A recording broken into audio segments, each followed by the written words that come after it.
जब मृत्यु के देवता को ही झुकना पड़े, जब यमराज को अपने ही निर्णय पर पछताना पड़े, तब समझ लीजिए कहीं ना कहीं भक्ति ने मृत्यु को भी हरा दिया है। ये कथा उस दिन की है जब स्वयं यमराज को क्षमा मांगनी पड़ी। पर सवाल है, ऐसी कौन सी शक्ति थी जिसने मृत्यु के स्वामी को भी विवश कर दिया?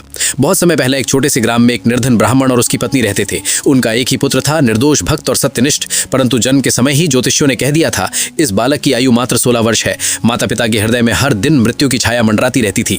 पर बालक को एक ही विश्वास था, जब तक महादेव मेरे साथ है मुझे कोई नहीं छू सकता। समय बीतता गया। बालक ने कठोर तप किया, शिवलिंग के समक्ष दिन रात ओम नमः शिवाय का जाप किया। उसकी भक्ति आकाश तक गूंजने लगी और फिर वो दिन आ गया जब उसकी आयु पूर्ण होने वाली थी। देवताओं के लोक में घोषणा हुई, आज यमदूत उस बालक की आत्मा लेने जाएंगे। माता रो रही थी, पिता टूट चुके थे, पर बालक शांत था। वो शिवलिंग से लिपट गया और बोला, प्रभु यदि मेरी भक्ति सच्ची है तो मुझे अपनी शरण में ले लीजिए। यमदूत आए, पर जैसे ही उन्होंने पास आने का प्रयास किया, अग्नि की ज्वाला उठी। वे भयभीत होकर लौट गए। तब स्वयं यमराज प्रकट हुए। उनकी गूंजती आवाज ने धरती को कंपा दिया, बालक समय पूर्ण हुआ है, चलो मेरे साथ। पर बालक ने शिवलिंग को और कसकर पकड़ लिया। यमराज ने अपना पाश फेंका, पर पाश शिवलिंग को छू गया। उसी क्षण आकाश फटा, भूकंप सा हुआ और प्रकट हुए स्वयं शिव। उनकी आंखों में अग्नि थी। त्रिशूल उठाते हुए उन्होंने कहा, मेरे भक्त को छूने का साहस कैसे किया? क्षण भर में महादेव ने यमराज को परास्त कर दिया। मृत्यु स्वयं भूमि पर गिर पड़ी। सृष्टि में हाहाकार मच गया। यदि यमराज नहीं रहेंगे तो संसार का संतुलन कैसे रहेगा? तब यमराज ने हाथ जोड़कर कहा, प्रभु मुझे क्षमा करें,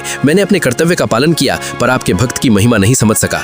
महादेव शांत हुए। उन्होंने बालक को दीर्घ आयु का वरदान दिया और यमराज को पुनः जीवित किया, पर साथ ही कहा, जो सच्चे मन से मेरी शरण में आएगा, मृत्यु भी उसका कुछ नहीं बिगाड़ पाएगी। उस दिन से संसार ने जान लिया, भक्ति में वो शक्ति है जो मृत्यु को भी झुका दे। यमराज को झुकना पड़ा, माफी मांगनी पड़ी, क्योंकि सच्ची श्रद्धा से बड़ा कोई नियम नहीं। यदि आपको भी महादेव पर विश्वास है तो कमेंट में लिखिए हर हर महादेव।